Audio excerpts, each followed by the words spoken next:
제가 굉장히 애착을 가지는 책들입니다. 2010년에 나온 책이고요. 11년에 나온 책입니다. 하늘 높이 솟은 간절한 바람 탑. 그리고 또 하나는 하늘빛 달면 천년에서 우리 도자기입니다. 이 책들은요. 기존에 나와 있는 좋은 책들이 많았어요. 시리즈가 있습니다. 거기에 이제 탑이라는 주제로 도자기라는 주제로 들어가야 되니까 제가 부담이 많았어요. 원래 쓰신 선생님들 책이 너무 좋았거든요. 혹시 제가 쓴 책이 폐가 되진 않을까, 신뢰가 되진 않을까, 그 수준에 맞을까 이런 생각 많이 했습니다. 그래서 편집자랑 얘기하고 또 하고 제가 원고를 한 10번을 냈는데 다 퇴짜를 맞았어요. 선생님이 편집자 뭐라고 그랬냐면요. 선생님이 너무 해주고 싶은 말이 많대요. 안 된대요.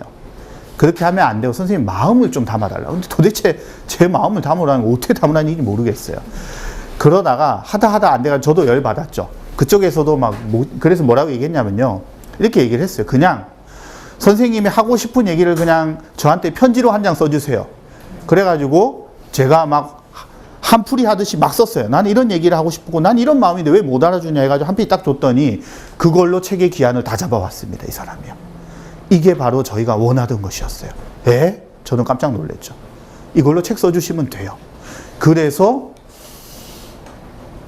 준비하는데 거의 한 1년 가까이를 거의 못 나갔는데 마지막 그 한 장짜리 편지부터 시작을 해서 3달 만에 만들어낸 책입니다. 그래서 그때 뭘 했었냐면 제가 이런 얘기를 했어요. 이런 질문을 하래요. 선생님 뭐라고 생각하세요? 그러더라고요. 그래서 제가 이런 얘기를 했었죠. 탑은 모든 사람의 바람이라고 저는 생각합니다.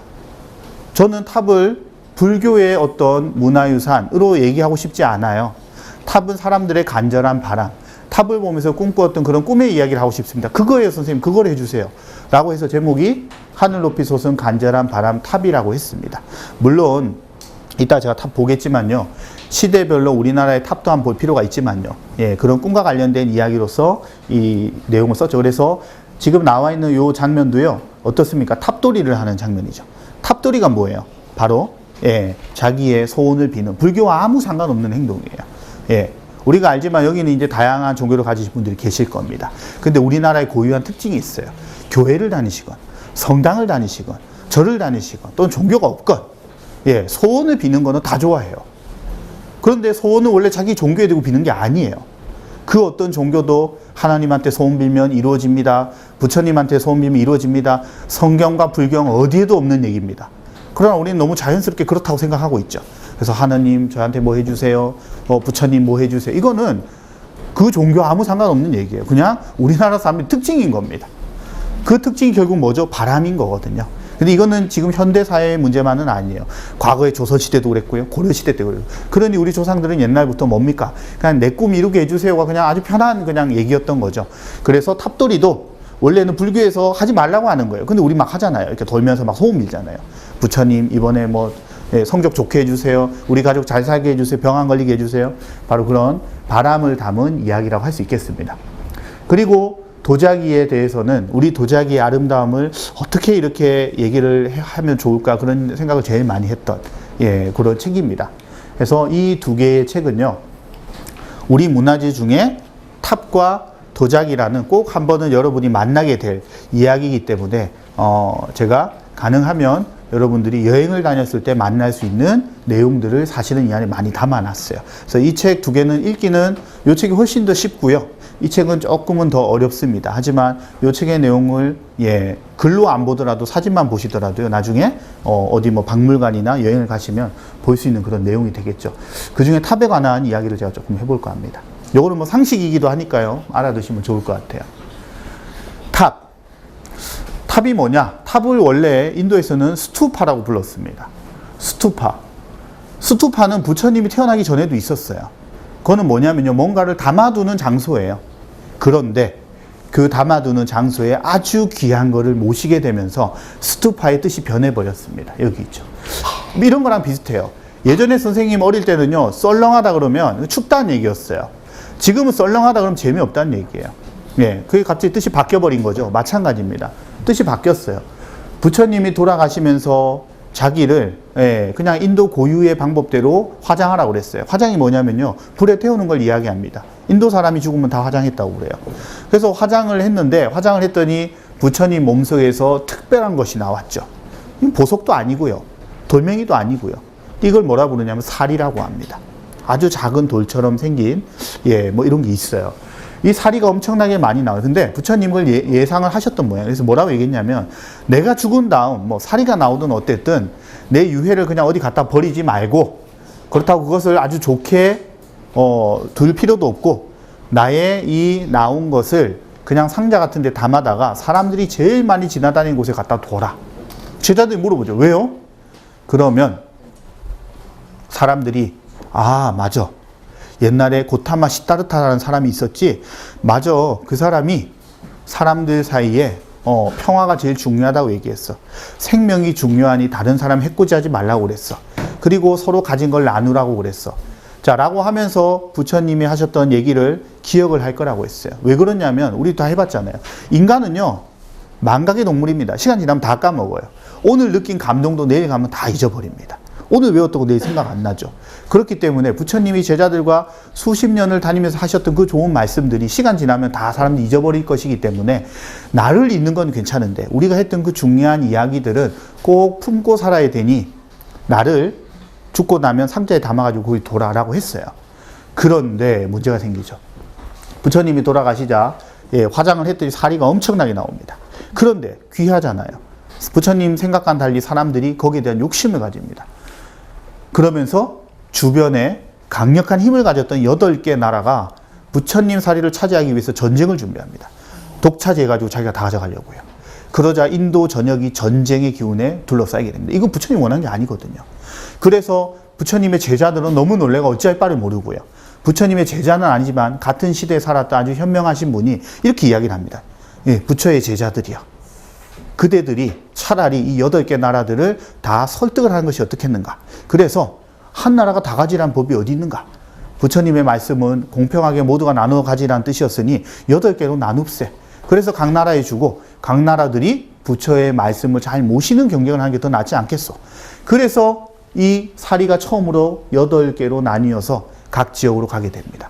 각 지역은 이 사리를 경쟁적으로 모시게 되죠. 그 모신 건물을 우린 탑이라고 부르는 거예요. 그래서 이것을 근본 8탑이라고 합니다. 그런데 문제가 생겼어요. 뒤늦게 온 두 나라가 있습니다. 힘은 좀 약하지만 우리는 부처님이 태어나신 나라의 사람들인데 부처님이 고향으로 못 오셨으니 뭐라도 주세요. 줄 게 없어요. 그게 뭘 가져갑니까? 부처님을 화장할 때 남은 잿더미 있죠. 잿을 갖다 캐가지고 들고 갑니다. 그래서 잿을 모아서 탑을 만들어요. 잿탑이라고 합니다. 또 뒤늦게 온 나라는 그것도 없어요. 그거 어떻게 합니까? 가져갈 게 없거든요. 그래서 뭐라 하면 귀한 사리를 담았던 병이라도 주시오. 그 케이스라도 가져가겠습니다. 그래서 병을 가려서 병탑을 만들었어요. 그렇게 생긴 게 10탑이라고 합니다. 지금도 인도에 가면요. 이 10탑이 있을까요? 없을까요? 공식적으로는 없어요. 그러나 비공식적으로 이거는 부처님이 돌아가셨을 때 만든 탑이다 라고 주장하는 곳이 있습니다. 왜? 그래야 관광객들이 많이 오니까요. 근데 고고학적 증거는 아직 없어요. 다만 가장 오래된 탑으로 알려진 것이 바로 여기 있는 산치라는 곳에 있는 산치탑입니다. 요거는 이렇게 잘 보니까 굉장히 깨끗하죠. 수천 년이 됐다고 잘 믿기지 않죠. 정말 다행인 것이요. 이 탑이 만들어지고 나서 얼마 안 돼가 이 도시가 망했어요. 그래가지고 오랫동안 잊혀진 도시가 됐습니다. 그러면서 주변이 숲으로 둘러싸이면서 사람들이 몰랐어요. 그건 나중에 발견하게 되는 거예요. 자, 여기 있는 산치탑. 나중에 와가지고 읽어봤더니요. 여기 이런 글이 적혀 있었습니다. 누가 만들었느냐. 요 옆 동네가 여기 있듯이 비디샤라는 동네가 있대요. 근데 비디샤라는 동네에서 누가 탄생했냐면 인도를 통일한 왕의 부인이 탄생했어요. 그러다 보니까 이분이 남편과 같이 불교를 믿으면서 내 고향의 사람들한테 얘기를 하죠. 내 고향 근처에도 탑이 있으면 좋겠다라고 했더니 고향에 있는 상인들이 알아가지고 나서가지고 돈을 다 냅니다. 그래가지고 이렇게 멋진 탑을 만들었어요. 가까이서 보면 정말 화려하게 이렇게 조각을 다 해놨습니다. 불교의 이야기들인 거죠. 이렇게 해서 만든 탑이 현재 남아있는 최초의 탑이라고 할 수가 있겠죠. 인도에 가면 있습니다. 그래서 인도 탑은 우리랑 좀 다르게 생겼어요. 자, 위치도 보면 어떻습니까? 인도의 거의 정중앙 쪽에 위치를 하고 있죠. 자, 이 탑을 만들도록 얘기를 한 사람은 누구냐? 자, 바로 여기 나와 있는 이 사람입니다. 우리가 나중에 세계사를 공부하면 꼭 만나게 될 사람, 아소카왕. 너네 중학생들 아소카왕 이름 나왔냐? 인도 역사할 때 나오죠. 아소카왕. 왕조 이름도 기억해요? 통일 왕조, 마우리아 왕조. 인도 최초의 통일 왕조입니다. 우리로 치면 뭐죠? 신라에 해당되는 거죠. 그러면 아소카 왕 우리로 치면 누구에 해당되겠습니까? 문무왕이 되는 거예요. 대단한 사람인 겁니다. 인도에서. 그런데 이 아소카 왕, 예, 놀라운 일을 하죠. 거의 통일을 다 이뤘어요. 근데 아소카 왕의 형제가 몇 명 있었냐면요. 아소카 왕의 형제가 한 100명쯤 있었다고 합니다. 그 아버지가 있어요. 아소카 왕의 아버지가 자식이 101명입니다. 엄청나죠? 예, 대단하죠. 부인도 엄청 많아요. 그런데 이 아버지가 제일 싫어했던 자식이 아소카였어요. 왜냐하면 자기를 꼭 닮아가지고 너무 싫은 거예요. 꼭 닮아서 무섭고 힘도 세고 욕심도 많고. 우리나라도 그렇죠. 세종대왕의 아버지 태종. 왜 첫째 아들 양녕대군을 패했죠? 자기랑 똑같이 닮아서 패한 거예요. 내가 사람들 많이 죽이고 조선을 위해서 온갖 걸 다 해놨는데 그럼 그 다음 왕은 뭐 해야 돼요? 백성들을 위한 정치를 해야 되는데 내 아들은 그럴 만한 위인이 아니에요. 나처럼 백성들을 괴롭히고 또는 예, 강한 힘으로 신하들을 괴롭힐 사람이지 나라를 좋게 이끌어갈 만한 재질은 없어요. 자질은. 그래서 누구를 선택합니까? 셋째 아들 충녕대군, 즉 세종대왕을 선택한 거예요. 왕의 고민은 그거예요. 내 아들이 날 닮았다 꼭 좋은 게 아니에요. 마찬가지입니다. 통일을 이뤄가는 과정에 아소카가 되면 피바람이 너무 많이 날 것이니 싫다는 거예요. 근데 아소카가 그걸 잘 알았죠. 아버지의 미움을 받았는데 아버지가 갑작스럽게 돌아갔어요. 그 바람에 아소카는 아버지의 명을 어기고 형제들을 죽이기 시작합니다. 무려 몇 명을 죽였어요? 99명을 죽였대요. 몇 명 남습니까? 한 명 남죠. 왜? 101명이랬잖아요. 자기랑 99명 죽었으니까 합치면 100명, 나머지 한 명 남죠. 그 한 명은 누구냐? 나이가 7살밖에 안 됐던 막내 동생이었어요. 근데 막내 동생을 죽이려고 했어요. 후환을 남기지 않기 위해서. 근데 막내 동생의 어머니가 머리를 썼죠. 아소카가 앞으로 그럴 것 같다는 생각에 7살밖에 안 된 아이를 스님으로 만들어버렸어요. 네. 스님이 되면 세상을 떠난 것과 마찬가지니. 그래서 동생을 죽이자니 사실은 좀 걸리기도 하고 이미 세상을 뭐 이렇게 버린 아이니까 하고 말았죠. 그래서 나중에 사실은 아소카가 이 막내 동생과 얘기를 많이 하면서 나중에 뉘우치거든요. 얘기를 하면서 불교에 또 관심을 많이 갖게 됐는데 그러던 중 마지막 통일 전쟁을 남겼어요. 이제 다 인도를 차지했는데 딱 한 지역만 남았습니다. 칼링가라는 지역. 그래서 거기에 장군들을 보내죠. 거기만 차지하면 이제 인도를 통일하니 이제 이 세상은 태평성대다. 편한 세상이다. 그러니 어서 가서 전쟁을 마무리 짓고 내가 그곳으로 갈 테니 백성들과 함께 행복한 나라를 만들도록 하자. 나 기대하겠다. 그러니 장군은 이제 죽을 지경이에요. 왕은 온다고 하는데 전쟁은 안 끝나고 고민하다 장군이 에이 안 되겠다. 밀어붙이자. 왕이 왔을 때 전쟁이 안 끝났으면 난 어떻게 돼요? 왕한테 혼나게 되겠죠. 그래서 밀어붙입니다. 그 바람에 칼링가 지역에서 끝까지 항복하지 않고 있었던 무려 10만 명의 백성들이 남녀노소 가리지 않고 다 죽게 됩니다. 그리고 왕이 왔어요. 치우지도 못했죠. 그래서 왕이 짠하고 사람들을 다 이끌고 왔을 때 왕이 그렸던 장면은 칼링가 백성들이 나와가지고 저희가 생각 잘못했습니다. 이제 인도가 통일되었으니 행복한 나라 만들어주세요. 이 장면 보러 왔는데 왔더니 어때요? 시체밭입니다. 거기에는 아기도 있고 여인도 있고 할머니, 할아버지, 어린이 다 있어요. 충격받습니다. 내가 원한 거 이거 아닌데. 내가 이거 하려고 통일한 거 아닌데.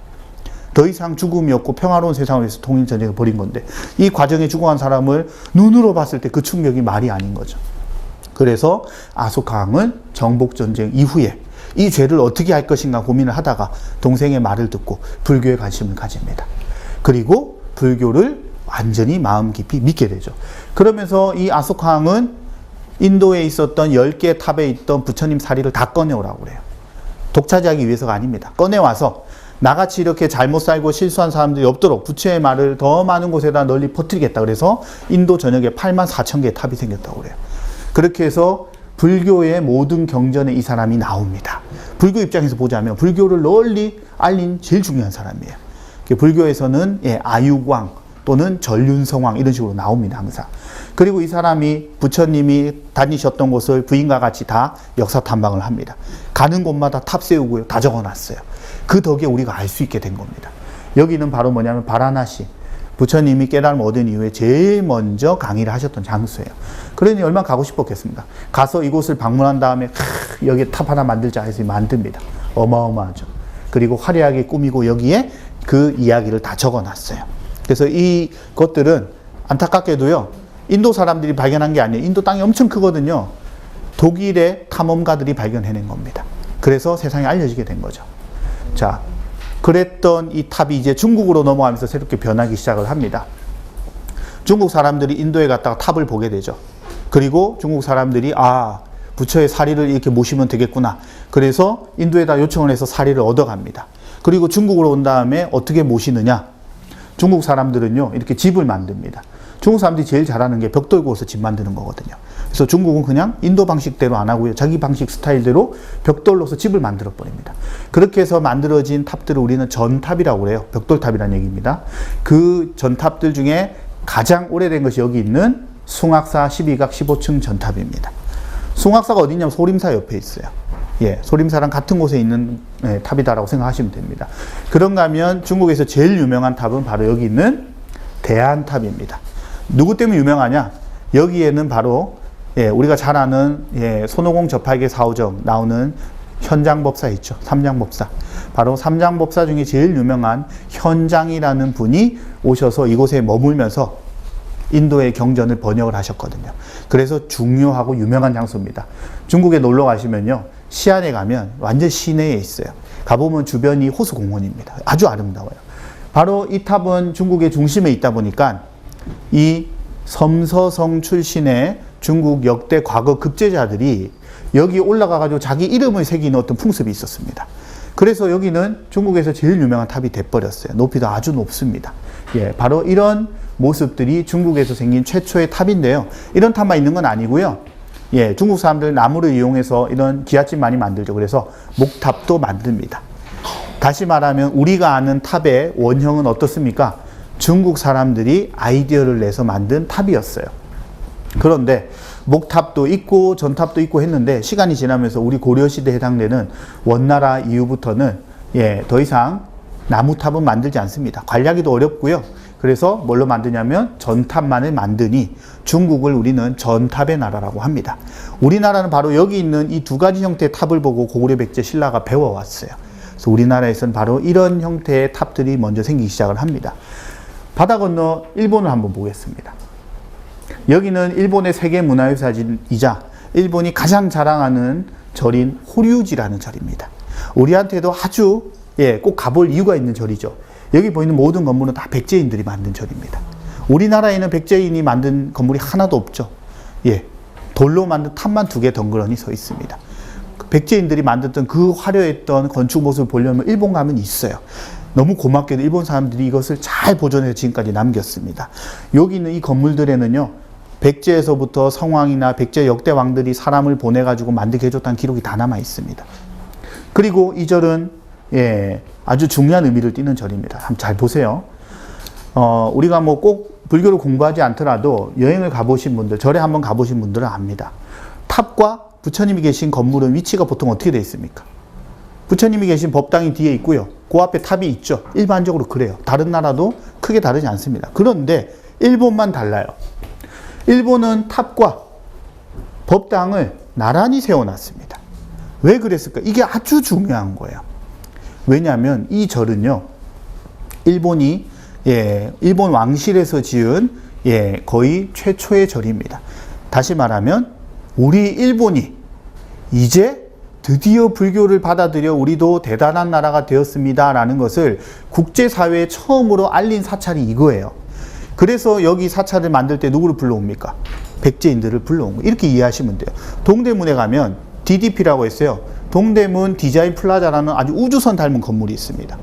그 우리나라 사람이 만든 거 아니에요. 그죠? 저 어디 사람이 만든 겁니까? 저 중동 지역 출신 건축가가 설계해가지고 만든 거예요. 아니, 그러면 한국의 건물을 만드는데 왜 외국인이 설계를 해요? 그게 바로 뭡니까? 우리나라도 이제 우리끼리만 하는 나라가 아니라 세상에 우리를 알리는 글로벌한 국가이기 때문이죠. 그래서 국가적인 차원의 큰 건물을 만들 때는 우리나라 사람만 참여하는 게 아니고요. 외국인도 다 참여하게 하는 거예요. 똑같습니다. 그래서 외국인들도 참여했고 최고 기술을 가졌던 백제인들이 참여한 거예요. 그래서 일본이 이렇게 만든 겁니다. 우리 일본 이제 불교를 다 소화했고 우리도 불교 잘 알아. 그렇기 때문에 우리 스타일대로 만든다고 딱 만든 거예요. 그래서 이 호류지가 만들어졌을 때 신라라든지 백제라든지 고구려라든지 당나라의 사람들이 와서 보고 감탄을 한 거죠. 너네 왜 이따위로 만들었어가 아니에요. 불교를 일본은 이렇게 이해를 했구나. 일본도 이제 수준이 올라갔어. 그래서 일본 사람들한테 자부심 있는 겁니다. 인정받은 거거든요. 대단한 거죠. 자, 그리고 또한 일본이 자랑하는 게 바로 여기 있는 이와 같은 문화재들 덕분이죠. 이곳에 가면 정말 문화재가 많아요. 어마어마합니다. 그래서 호류지는 문화재 박물관이라고 돼요. 그래서 호류지에서 나온 문화재들 중에 한 반 정도는 일본의 수도인 도쿄에 있는 도쿄 국립박물관에 전시실 하나를 통째로 여기 것만 갖다 놨어요. 예, 그만큼 대단한 거죠. 자, 그리고 이 안에 가더라도 또 엄청난 게 있습니다. 그 중에 일본이 자랑하는 세 개만 잠깐 볼게요. 자, 옆에 있는 제일 모르는 것부터 하나 보죠. 여기 있죠. 이거는 여기 문 딱 열면 부처님 상이 모셔져 있는 휴대용 불단이라고 할 수 있겠습니다. 예배 보는 거예요. 근데 여기를 뭘로 장식했냐면 여기 나오는 비단벌레 껍데기로 장식했어요. 비단벌레를 갖다가 한 2,000마리 넘게 잡아가지고 2,000장이 넘는 껍데기로 만들어 놨습니다. 아주 화려해요. 너무 뛰어나서 누가 만들었느냐? 백제인들밖에 만들 수 없었을 것이다 라고 우리가 얘기를 합니다. 그런데 이 비단벌레를 활용한 것은 백제가 아니에요. 다시 말하면 백제 지역이 아닙니다. 경주에 가보시면요. 비단벌레 차가 돌아다녀요. 요랑 똑같이 생긴 차가 이렇게 사람들 싣고 막 돌아다닙니다. 왜냐하면 분명히 백제 사람들이 비단벌레를 이용해가지고 공예 기술이 뛰어났는데 경주에서 이게 발견이 됐어요. 우리나라에서 처음으로. 그래서 경주시에서 잘 됐다. 비단벌레를 이용해가지고 만들자 해서 비단벌레 차를 돌립니다. 하지만 이게 제일 먼저 소개된 것은 바로 호류지였어요. 너무너무 아름다워서 호류지의 3대 보물 중에 하나로 불리는 것입니다. 크기는 선생님 키 정도 된다고 보면 돼요. 그런가 하면 여기 있는 거는 그 유명한 호류지 금당벽화죠. 일본인들이 그 얘기 했었죠. 아시아에 3대 미술이 있다. 하나는 일본에 있는 호류지 금당벽화예요. 화려한 이 벽화. 또 하나는 중국에 있는 용문석굴이요. 마지막 하나는 조선에 있는 석굴암이다. 근데 우리로서는 굉장히 뿌듯하죠. 왜냐하면 금당벽화는 우리나라 담징이 그렸다 이런 이야기가 있거든요. 그러니 우리 삼국시대 조상들의 실력이 얼마나 뛰어난지 알 수 있죠. 우리가 주장한 것도 아니에요. 미술에 대해 공부를 많이 한 일본인들이 3대 미술품에 꼽은 것 중에 2개가 우리 조상들이 만든 것이니까요. 자, 안타깝게도 이거 불타버렸습니다. 관리 잘못해가지고요. 그래서 요게 불타는 바람에 일본에 문화재 법이 생겼습니다. 처음으로. 이거 관리하려고 어떻게 했을까요? 습기를 빼려고 하다가 불을 잘못 떼가지고 터져버렸어요. 그리고 불이 나버렸습니다. 그래가지고 그 전에 찍은 사진이고요. 아주 단편만 남아 있습니다. 이 실수를 우리가 언제 했습니까? 숭례문 때 했죠. 그래서 일본 사람들이 너무 안타까워했어요. 우리 숭례문 없어졌을 때 우리만 안타까워한 거 아닙니다. 왜냐 일본이 우리보다 앞서가 이런 일을 겪었기 때문에요. 그런가 하면 이거는 유럽에서 극찬을 받은 겁니다. 자, 이름이 뭐예요? 구다라 관음. 한자로 백제 관음. 관음은 관세음보살이라 알겠는데 백제란 말이 붙어 있어요. 이거는 우리가 고구려 신라 백제 할 때 백제가 아니에요. 백제는 좋다는 뜻입니다. 좋다는 뜻이요. 얼마 전에요. 좀 된 일인데요. 저희 장모님이 저한테 사위, 내가 진짜 좋은 커피 얻어왔는데 이거 한번 먹어봐. 커피요? 무슨 커피인데요? 이거 미제래, 미제. 커피가 미제래요. 좋은 겁니까? 제가 맨날 마신 스타벅스 다 미국 건데. 장모님한테 미제는요, 무슨 뜻이에요? 미국 사냐는 뜻도 있지만 진짜 좋은 거란 뜻이에요. 왜? 미국이 장모님 어릴 땐 제일 좋은 나라였으니까. 일본인들에게 제일 좋은 나라는 백제입니다. 그래서 구다라는요, 좋다라는 뜻이에요. 명품이라는 뜻입니다. 그래서 지금도 일본 사람들이 그런 말 쓰죠. 구다라나이. 구다라나이는 무슨 뜻입니까? 백제께 아니네 이런 뜻이 아니고요. 별로네. 에이, 그거 안 좋은 거야 이런 뜻입니다. 다시 말하면 백제에서 온 거 제일 좋았다는 뜻이죠. 여기 있는 이것은 진짜 백제인이 만들었는지 잘 모르겠어요. 그런데 바로 그 이름을 가지고 있습니다. 근데 이 형태가 너무 놀랍게도 요 부처님 등 뒤에 보면 있는 요거 있죠. 일본 사람들이 제일 잘하는 게 뭐냐면요. 요거를 갖다가 길이를 다 잽니다. 치수를요.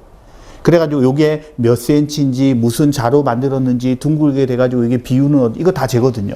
그런데 놀랍게도 요것과 똑같은 비율이 우리나라에서 발견됐어요. 서산에 가면 마해 삼종불이라는 게 있습니다. 이렇게 하고 있는 막 웃는 부처가 있거든요. 그 부처가 이거보다 더 오래된 건데 그 비율과 이 비율이 똑같아요. 그 무슨 뜻입니까? 백제인이 만든 거예요. 그러면 왜냐하면 비율은 국가마다 달랐거든요. 그 백제 비율을 다시 말하면 백제 자를 이용해서 만든 거예요. 그럼 적어도 백제인이 만들었거나 백제 기술을 이은 사람이 만든 거죠. 이게 유럽 순회, 일본 문화유산을 유럽에 알리기 위해서 갔을 때 유럽 사람들이 보고 극찬을 한 거잖아요. 이런 얘기까지 들었습니다. 일본이 태평양 한가운데 가라앉더라도 여기 백제 가늠만 남는다면 일본의 문화는 인류가 영원히 기억할 것이다. 다시 말하면 아시아와 세계를 대표하는 문화유산으로 이게 유럽인들에 의해서 선정될 만큼 아주 인기가 있었어요. 바로 이와 같은 것들이 호류지라는 절에 있다는 것은 바로 호류지는 일본으로서는 자신들의 가장 최고의 모습을 보여줬지만 우리로서는 우리 조상 백제인들의 숨결이 그대로 다 살아있는 장소라고 할 수가 있겠죠. 그래서 고맙고 부러운 곳이라고 할 수 있겠습니다. 자, 이걸 제가 길게 얘기한 이유는요, 바로 이곳에 보이는 이 탑 때문이에요. 우리나라에 이와 같은 탑이 저기 충청도 전라도 지역에 많았겠죠. 그러나 지금은 단 하나도 없습니다. 일본에 가면 이런 탑이 아주 많아요. 바로 이 탑은 우리가 잃어버린 백제 탑입니다. 백제는 중국의 전탑과 목탑 중에 목탑을 많이 빌려왔어요. 그래서 그 목탑의 모습을 그대로 일본에 전해줬고요. 지금까지도 일본에 이렇게 잘 남아있는 겁니다. 그래서 우리가 가서 보면 일본을 알 수 있죠. 그래서 일본을 우리는 목탑의 나라라고 하죠. 그래서 전탑의 나라 중국, 목탑의 나라 일본, 우리나라는 뭐냐? 우리나라는 석탑의 나라입니다. 많은 어린이들이 오해하는 게요, 탑은 다 돌로 만든 줄 알아요. 절대 아닙니다. 돌로 만든 탑은 특이한 거예요. 우리나라는 아주 특별한 문화재를 가지고 있으니 바로 뭡니까? 돌로 만들었죠. 그러면 이 탑을 연구하는 전 세계의 학자들이 일본과 우리나라와 중국의 탑 중에 어느 탑을 최고로 칠까요? 우리나라 탑을 최고로 쳐요. 왜냐? 탑이 가진 그런 뜻과 제일 잘 맞아요. 탑은 영원해야 되거든요. 재료 중에 영원히 가는 게 뭐죠? 바로 돌입니다. 그렇고 돌을 깎아서 아주 아름다운 모습으로 만들어 놨으니 이것은 미술품이 돼버린 거예요. 이제 집이 아닙니다. 돌로 만든 탑은 집이 아니에요. 미술이 돼버린 거죠. 그래서 불교가 예술로서 승화한 우리나라의 탑을 최고로 친다는 기억하시고요. 석탑이 우리나라에 몇 개쯤 될까요? 약 1,400개 정도가 있다고 합니다. 꽤 많죠. 그 중에 우리가 꼭 기억해야 될 탑들이 몇 개가 있어요. 이미 불국사의 석가탑, 다보탑 우리가 알고 있죠. 근데 왜 불국사의 석가탑, 다보탑을 우리가 알고 있을까요? 라는 질문을 해봐야 되는 거예요. 그것은 바로 1,400개 탑 중에 최고의 위치에 있는 탑입니다. 제일 잘 만들어진 탑이기도 하지만 탑의 역사를 봤을 때 최고를 찍고 그때부터 다시 내리막길로 가요. 그렇기 때문에 우리가 항상 그걸 얘기합니다. 한번 볼게요. 탑은 뭐 이런 이유도 있죠.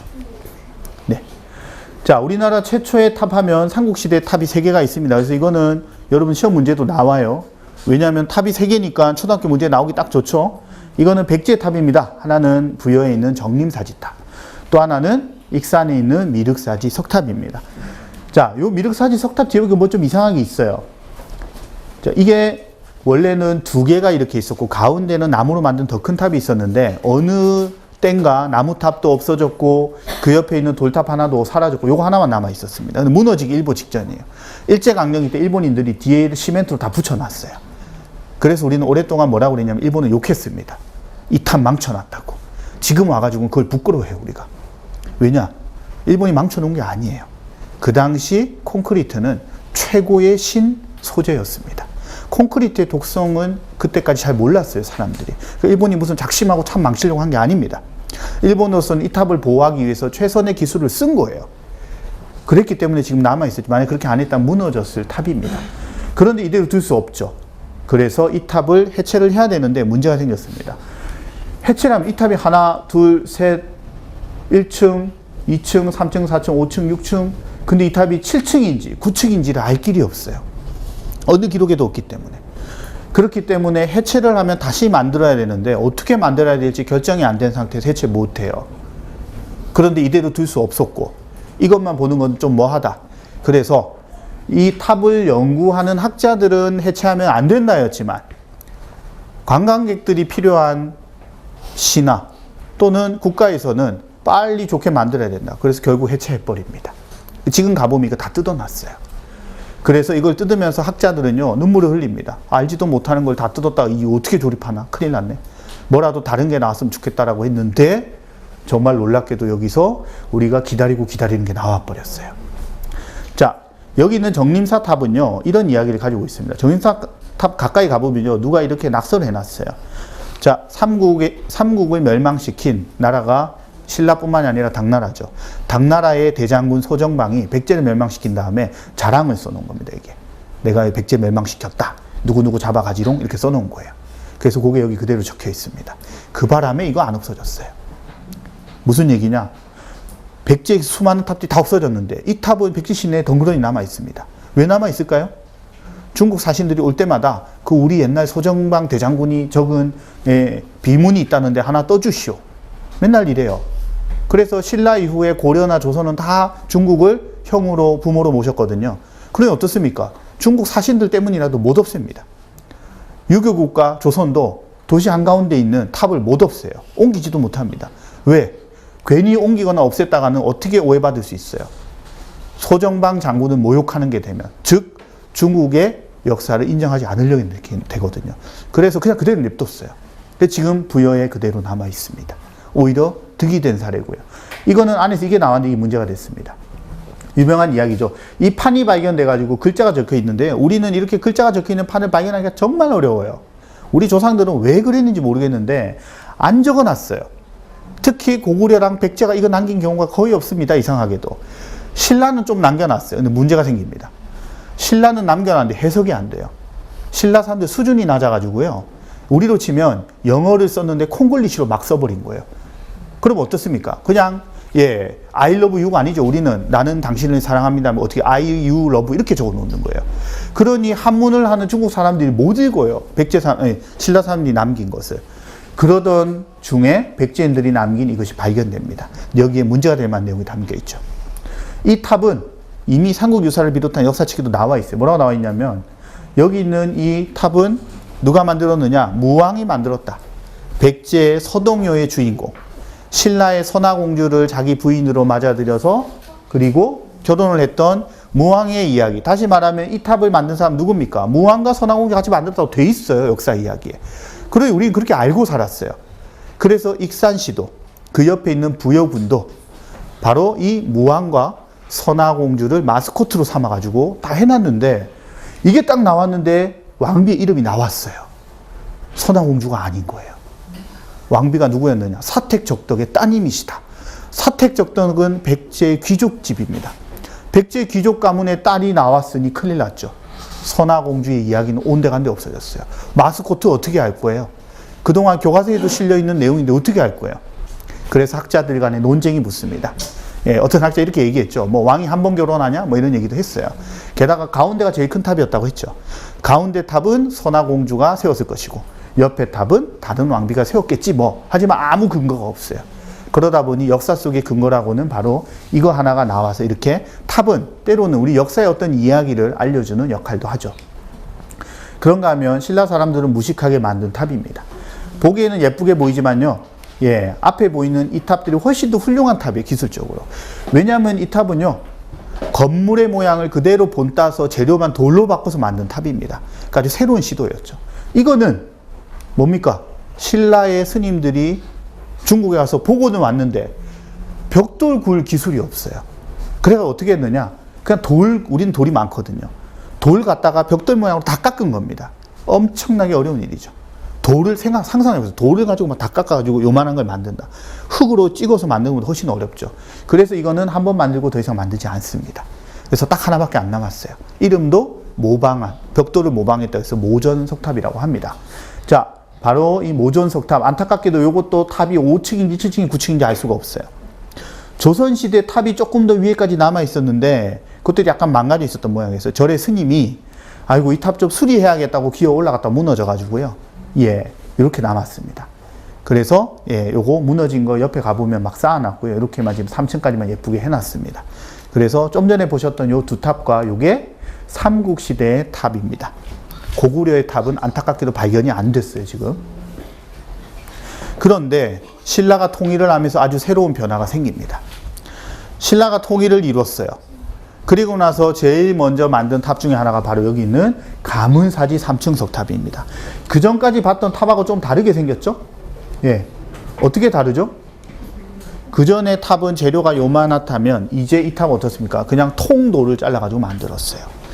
통일을 이루고 나서 고구려 문화를 받아들이고 백제 문화를 받아들인 신라는 아주 새로운 문화를 탄생시킵니다. 이름하여 3층 석탑이 처음으로 등장을 해요. 우리는 탑하면 3층으로 생각을 하지만 그거는 통일 신라 때 처음으로 등장한 것입니다. 아주 새로운 것이었어요. 그래서 안정감이 있고 가장 좋았죠. 처음 만들 때 이유는 모르지만 그전엔 탑 하나 만들었는데 이때부터는 2개씩 쌍으로 세트로 만들기 시작을 했어요. 쌍탑이라고 합니다. 이렇게 만들었고 이제 이 탑의 모습이 최고로 올라선 게 바로 이것입니다. 그래서 우리나라를 대표하는 최고의 석탑이 이거예요. 불국사에 가면 볼 수 있는 불국사 3층 석탑입니다. 불국사 3층 석탑은 정말 아름다운데 너무 안타깝게도요. 맨 위에 이 장식하는 부분이 없었어요. 근데 지금 가보면 있거든요. 이거는 뭐냐? 장식하는 이 부분을, 여기 보세요. 여기도 없잖아요. 그죠? 장식하는 이 부분을 상륜부라고 하는데요. 우리나라의 1400개 탑 중에 여기 남아있는 게 몇 개 없습니다. 그 중에 가장 아름다운 게 저 지리산에 가면 실상사라는 절이 있는데 거기 있는 탑 꼭대기 여기 남아있었어요. 그래서 아마 이런 모양이었겠지 라고 해서 이걸 그대로 만들어가지고 갖다 붙인 겁니다. 그러니 사실 이랬는지는 몰라요. 우리가 상상해서 그냥 갖다 붙인 겁니다. 근데 썩 잘 어울리거든요. 그래서 사람들은 그냥 이게 진짜인가 보다 이렇게 생각하고 있어요. 자, 이렇게 해서 탑이 있는데요. 지금은 경주 가시면 이거 볼 수 없습니다. 해체해놨어요. 해체한 것을 보면 학생들이 실망할 수 있는데 절대 실망하면 안 돼요. 해체한 걸 보는 게 영광이에요. 이 탑 만들어진 지 지금 무려 1400년 가까이 지나고 있는데 1400년 동안 이 탑을 해체해서 다시 확인하는 게 지금까지 한 4번인가 밖에 없어요. 수백 년에 한 번씩 확인합니다. 그러니까 평생 동안 못 볼 수 있는 장면을 우리는 가서 보는 거예요. 대단한 거죠. 왜? 해체한 다음에 이거는 얼마 후에 다 조립할 거거든요. 여러분 봅니다. 해체를 보는 영광. 그래서 우리 다르게 봐야 돼요. 아무것도 없네가 절대 아닙니다. 문화재는 보호를 위해서 이런 장면들이 필요하죠. 그런데 왜 이거를 최고라고 여기냐면 바로 옆에 있는 이 탑 때문입니다. 다 아시죠? 다보탑. 신라 사람들이요. 이 탑을 만들고 정말 기뻐했어요. 그런데 이 탑을 만들면서 이런 고민을 합니다. 똑같은 걸 2개 만들까? 아니다. 똑같은 걸 만들면 안 된다. 어떤 걸 만들어야 되느냐? 완벽함이 바로 뭐냐? 여기 있는 이 탑은 아주 조용한 느낌입니다. 세상은 조용함만 있습니까? 시끄럽고 조용한 게 같이 있어야 되죠. 사람의 내면이 있다면 외향이 있어야 되죠. 내면이 아주 잘 가꿔져 있다면 밖도 아름답게 가꿔져야 되죠. 그래서 이 탑과 정반대 느낌이 나는 가장 화려한 탑을 만들어서 2가지가 같이 있는 것이 완벽함이다라고 생각한 겁니다. 그래서 처음으로 상상도 하지 못하는 탑이 생깁니다. 완전 예술작품이죠, 뭐 이거는. 그래서 형태로서 가장 안정적인 3층 석탑과 화려하기는 가장 화려한 이 2 탑이 동시에 양옆에 서 있으니 이거야말로 완벽함 추구의 최고봉이라고 할 수 있죠. 그래서 이렇게 했더니 그 다음부터는 이제 신라 사람들이 자신감이 생기죠. 그래서 다양한 탑을 만들기 시작을 합니다. 3층 석탑인데 사자머리에 얹어보기도 하고요. 화엄사에 가면 볼 수가 있습니다. 또는 탑인데 특이하게 이렇게 뾰족하게 솟은 것처럼 마치 칼처럼 그쵸? 이렇게 만들기도 하고요. 경주에 가면 또 볼 수 있습니다. 그런가 하면 저 신라의 북쪽에 있었던 발해는 또 어떤 식으로 만들었느냐?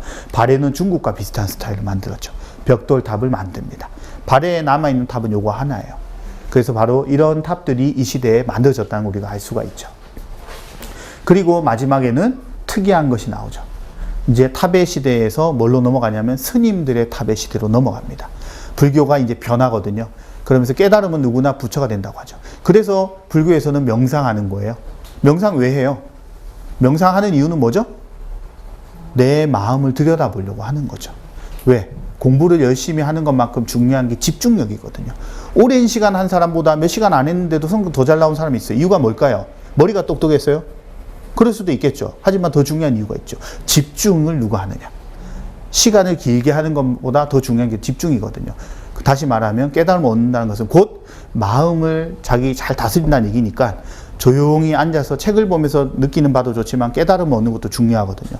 그 깨달음을 얻은 사람이 바로 스님이죠. 그래서 스님들의 탑도 부처님처럼 만들기 시작을 했으니 이렇게 아름다운 탑들이 나오기 시작을 합니다. 자, 참고로요, 요 상식이니까 하나만 얘기를 할게요. 탑의 층수를 세는 방법입니다. 우리 뭐 탑에 뭐 이런 다 알 필요 있겠습니까? 탑의 층수를 세는, 적어도 우리 탑 보면 그 얘기하죠. 야, 저 5층인가 6층인가 이렇게 얘기하죠. 탑을 우리가 바라보는 관점이 그거예요. 그냥 몇 층인지만 궁금합니다. 사실은요. 나머지는 익숙하거든요. 그런데도 이게 몇 층인지 못 세는 경우가 많기 때문에 상식으로 제가 말씀을 드릴게요. 탑은 출발이 집이었어요. 그렇기 때문에 집 층수를 세면 됩니다. 우리 아파트 층수 다 세잖아요. 탑의 층수는 어떻게 세느냐? 지붕이 똑같은 걸 찾는 거예요.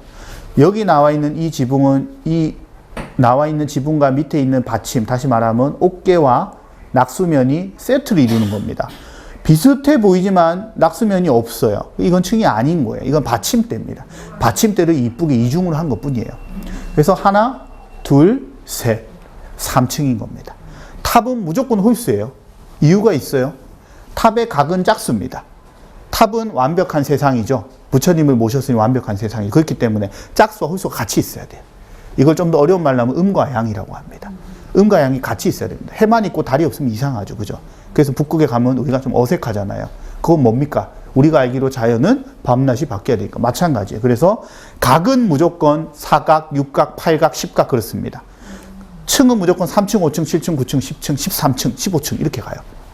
두 개가 합쳐졌을 때 완벽하기 때문에. 그래서 어느 날 어느 절에 갔는데 탑이 보니까 6층이다. 그거는 6층 탑이 아니고요.